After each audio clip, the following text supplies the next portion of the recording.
Good morning বন্ধুরা, সবাই কেমন আছো? আশা করি সবাই খুব ভালো আছো, আর আমি তো ভালো আছি।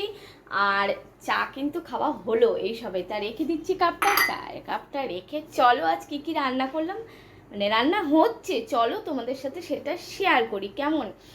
আর রান্না বসিয়ে চাটা খেলাম, কারণ তোমাদের দাদাভাই অফিসে চলে গেছে, টুবাই স্কুলে চলে গেছে, তা চলো বকবক না করে রান্নাটা দেখিনি কেমন।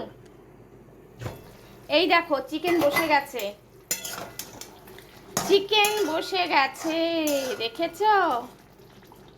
এই দেখো চিকেনটা বসে গেছে। আমি তো বললামই তোমাদের দাদাভাই অফিসে গেছে, আমাকে অনেক সকালে উঠতে হয়। আর এখানে করব হচ্ছে কুমড়ো বেগুন, সরি কুমড়ো ডোকা আলু বেগুন দিয়ে করব। আর কুমড়ো পাতাগুলি আলাদা রেখেছি। আর এখানে 4 পিস মাছ নিয়েছি তোমাদের দাদাভাই আর আমার জন্য, কারণ ছেলেরা চিকেন খাবে কেমন। এই হলো আজকের আমার রান্নার মেনু, দেখেছো? আজকে রান্না এই আছে, আর কিছু নেই, চলো।